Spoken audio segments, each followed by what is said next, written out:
नमस्कार। आज हमारे पास जो स्रोत हैं वो हमें कर्म, पिछले जन्मों और उनसे मुक्ति की एक बहुत ही अनोखी यात्रा पर ले जाते हैं। हाँ, ये दस्तावेज ऋणानुबंध नाम से हैं और ये समीर नाम के एक व्यक्ति के अनुभवों पर आधारित हैं। बिल्कुल।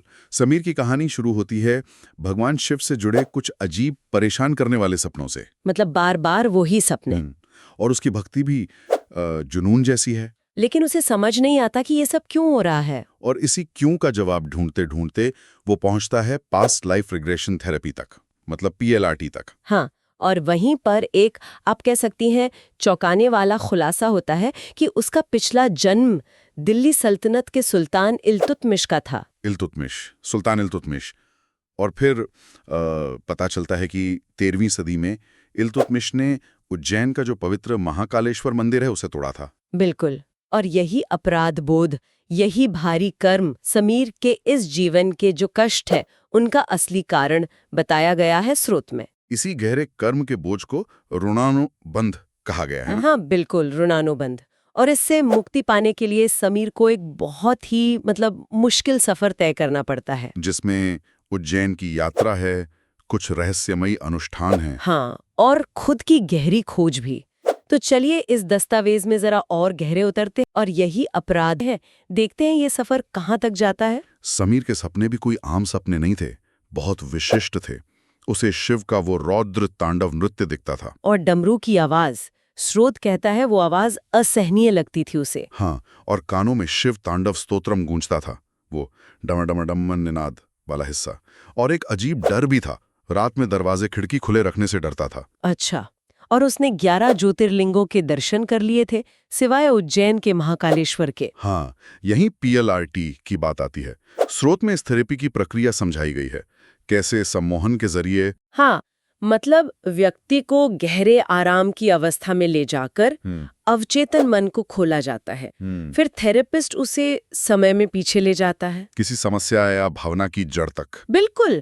और व्यक्ति पिछले जन्म की घटनाओं को, पहचान, माहौल, रिश्ते, यहाँ तक कि मृत्यु को भी अनुभव कर सकता है। लेकिन एक सवाल तो उठता ही है, क्या ये यादें वाकई सच होती हैं या सिर्फ मन की उपज? बिल्कुल सही सवाल है। हो सकता है ये थेरेपिस्ट का सुझाव हो, या कल्पना, या फिर क्रिप्टोमनेशिया जैसी कोई चीज। क्रिप्टोमनेशिया मतलब अनजाने में कहीं पढ़ी या सुनी बात को अपनी याद समझ लेना। स्रोत में थेरेपिस्ट भी ये साफ करती हैं कि PLRT का मकसद कोई ऐतिहासिक तथ्य साबित करना नहीं है। अच्छा, बल्कि इन अनुभवों का आज की जो दिक्कतें हैं, उन पर जो भावनात्मक असर है, उसे समझना और सुलझाना है। समझ गया।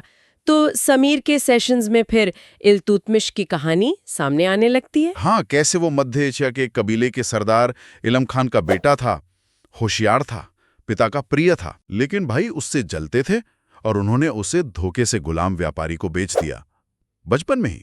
सोचिए, फिर वो कई बार बिका, गजनी पहुंचा और आखिर में दिल्ली में सुल्तान मोहम्मद गोरी के सेनापति कुतुबुद्दीन ऐबक ने उसे खरीदा। गजनी से दिल्ली की यात्रा भी स्रोत में बहुत कठिन बताई गई है। बिल्कुल। फिर अपनी काबिलियत से उसने ऐबक का भरोसा जीता, उसकी बेटी से शादी की और ऐबक की मौत के बाद वो दिल्ली का सुल्तान बन गया। उसने वो तुर्काने चहलगानी भी बनाया था ना, 40 गुलाम सरदारों का गुट। हाँ बिल्कुल, दिल्ली को राजधानी बनाया, अपना शासन मजबूत किया, कुतुब मीनार का काम भी पूरा करवाया। लेकिन यहीं वो कर्म बंधा जो सदियों बाद समीर को परेशान कर रहा था। 1234-35 में उज्जैन पर हमला। हाँ, पवित्र महाकालेश्वर मंदिर को लूटना, उसे तोड़ना और वहां भयानक खून खराबा करना। स्रोत में वर्णन है कि हजारों निर्दोष लोग मारे गए थे और एक ब्राह्मण के श्राप का भी जिक्र है। हाँ, जिसके कारण कहते हैं कि दिल्ली में इल्तुतमिश के मकबरे की छत कभी टिक नहीं पाई, आज भी वो बिना छत के है। यही है वो मूल पाप जिसका जिक्र थेरेपिस्ट ने किया था। बिल्कुल। और PLRT के बाद थेरेपिस्ट ने समीर को यही सलाह दी कि अगर इस अपराध बोध से मुक्त होना है तो उसे उज्जैन जाना ही होगा, अपने अतीत का सामना करना होगा। तो समीर अपने परिवार के साथ उज्जैन पहुंचता है, शिप्रा नदी के किनारे रामघाट पर। और वहां श्राद्ध पक्ष चल रहा होता है, तो पिंडदान करने का फैसला होता है। स्रोत में रामघाट के माहौल का बड़ा अच्छा वर्णन है। हाँ, मंत्रों की गूंज, घंटियों की आवाज, धूप अगरबत्ती की महक, एक अलग ही माहौल। और वहीं पिंडदान करवाते हुए जो पुजारी थे व्यास जी, उन्हें देखकर समीर को एक अजीब सा एहसास होता है। कैसा एहसास? जैसे वो उन्हें पहले से जानता हो, पिछले जन्म से।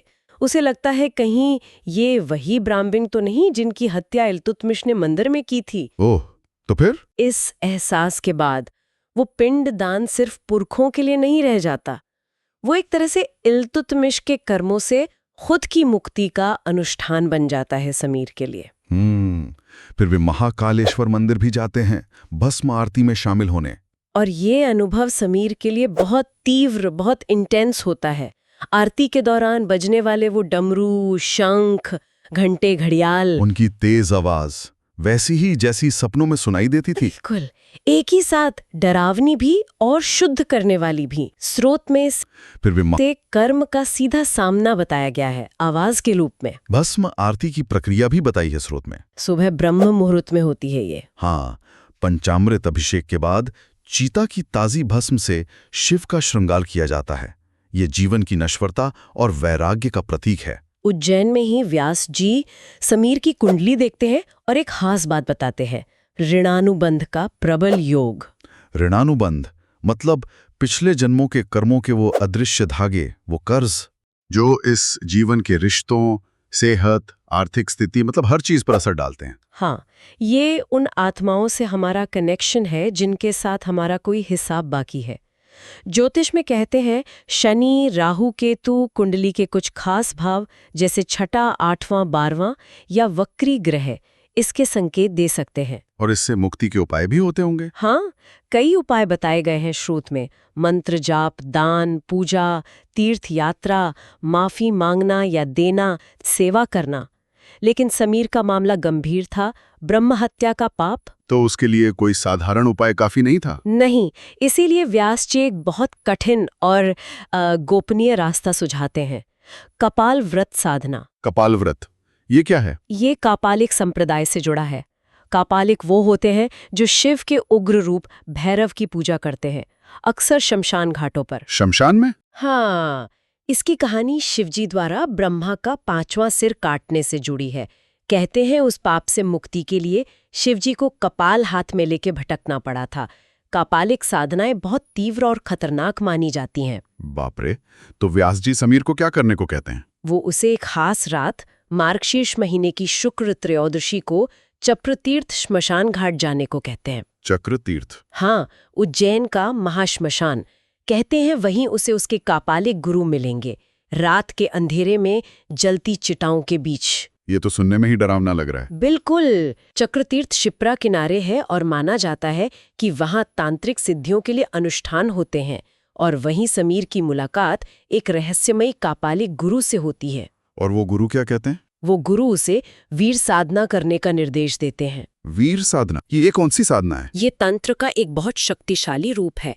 माना जाता है कि ये कर्म बंधनों को बहुत तेजी से काट सकती है, लेकिन इसमें खतरे भी उतने ही ज्यादा हैं। अच्छा। हाँ, ये साधना सिंहस्थ कुंभ मेले के दौरान करनी होती है। उज्जैन के पास एक सुनसान जगह है, कालियादेव महल, वहां। कुंभ के दौरान? हाँ। स्रोत में वीर साधना, खासकर बटूक वीर साधना के बारे में काफी कुछ बताया गया है। इसमें खास सामग्री लगती है, यंत्र का इस्तेमाल होता है और मंत्र जाप, ओम ह्रीं बटुकाय आपदुद्धाराणाय कुरु कुरु बटुकाय ह्रीं ओम स्वाहा किया जाता है। इसका उद्देश्य क्या है? उद्देश्य है बाधाओं को दूर करने वाले बटूक भैरव का आह्वान करना। नियम बहुत कड़े होते हैं।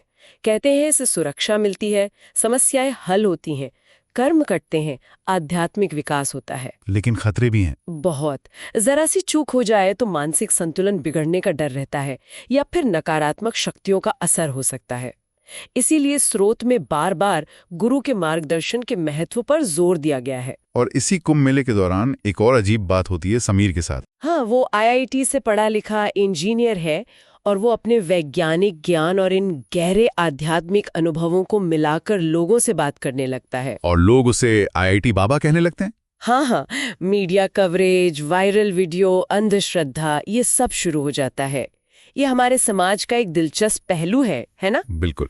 खैर, वीर साधना और कुंभ के ये सारे अनुभव लेकर समीर वापस मुंबई जाता है, पीएलआरटी डॉक्टर के पास, आखिरी सेशन के लिए। और इस बार प्रतिगमन उसे ले जाता है अजमेर। अजमेर? हाँ, वो खुद को सुल्तान इल्तुतमिश के रूप में देखता है, अपनी बेटी रजिया सुल्तान के साथ ख्वाजा मोइनुद्दीन चिश्ती की दरगाह पर। कहते हैं इल्तुतमिश भी चिश्ती का अनुयायी था। ये तो कहानी में एक बड़ा मोड़ है। बिल्कुल। अब फोकस इल्तुतमिश की हिंसा से हटकर ख्वाजा मोइनुद्दीन चिश्ती की शिक्षाओं पर आ जाता है। प्रेम, सेवा, सहनशीलता, मानवता, शांति, करुणा। चिश्ती की शिक्षाएं तो बिल्कुल अलग थीं। चाहे उनका धर्म कोई भी हो, ये उज्जैन में हुई हिंसा के एकदम विपरीत है। स्रोत इस सत्र के जरिए कुरान की सच्ची शिक्षाओं पर भी जोर देता है ना? हाँ, जो शायद प्रतिगमन में महसूस हुई, जैसे एक ईश्वर में विश्वास, अच्छे नैतिक मूल्य, ईमानदारी, दया, माफी, सामाजिक न्याय, ज्ञान का महत्व, शांति से साथ रहना, जीवन का सम्मान, स्त्री पुरुष की आध्यात्मिक बराबरी और दुनिया भर में भाईचारा। ये उन गलत धारणाओं को भी खारिज करता है जो इस्लाम को कई बार हिंसा से जोड़ देती हैं। बिल्कुल। ये बताता है कि मूल संदेश शांति और करुणा का ही है। तो अजमेर के चिश्ती की दरगाह पर हुए इस अनुभव और उनकी शिक्षाओं से समीर को आखिरकार शांति मिलती है। हाँ, उसे अपने कर्मों के बोझ से मुक्ति महसूस होती है। इल्तुतमिश के पापों का बोझ जैसे उतर जाता है। और कहानी के आखिर में बताया गया है कि समीर अब एक मोटिवेशनल स्पीकर बन गया है। हाँ, और वो कथावाचक के साथ मिलकर नफरत को रोकने और सद्भाव फैलाने का काम कर रहा है। तो ये थी समीर की पूरी यात्रा। डरावने सपनों से शुरू हुई, फिर पीएलआरटी से अतीत के भयानक कर्मों का पता चला, फिर उज्जैन में पारंपरिक अनुष्ठान जैसे पिंडदान, भस्मारती, उसके बाद कापालिक गुरु के साथ वीर साधना जैसी तीव्र और खतरनाक तांत्रिक क्रिया, और अंत में अजमेर में एक सूफी संत की प्रेम और करुणा की शिक्षाओं में जाकर उसे शांति मिली। ये कहानी कर्म के कितने उलझे हुए जाल हो सकते हैं, ऋणानुबंध का बंधन कितना गहरा हो सकता है और उनसे मुक्ति पाने के कितने अलग अलग रास्ते हो सकते हैं, ये सब दिखाती है। हाँ, आधुनिक थेरेपी, प्राचीन अनुष्ठान, ज्योतिष, तंत्र और आखिर में ज्ञान, सेवा और माफी का रास्ता। ये दिखाता है कि अतीत कैसे हमारे वर्तमान को जकड़ सकता है, लेकिन उसका सामना करके उससे सीखा जा सकता है और मुक्त हुआ जा सकता है। स्रोत के आखिर में कथावाचक एक सवाल छोड़ जाता है जो मुझे बहुत दिलचस्प लगा। कौन सा? वो पूछता है, तो आप समझे कि ये कहानी किसकी थी, मेरी, समीर की या इल्तुतमिश की? और मॉरल ऑफ द स्टोरी क्या है? आपको पता लग जाए तो मुझे भी बताना। ये वाकई सोचने वाली बात है। शायद ये कहानी हमें अपने जीवन के पैटर्न, अपने रिश्तों, अपनी चुनौतियों पर गौर करने के लिए कह रही है। क्या हमारे जीवन में भी ऐसे अनसुलझे कर्मों के कर्ज, ऐसे ऋणानुबंध हो सकते हैं जो हमें अनजाने में ही सही पर चला रहे हों? बिल्कुल। इस पर विचार करने के लिए एक गहरा सवाल है ये।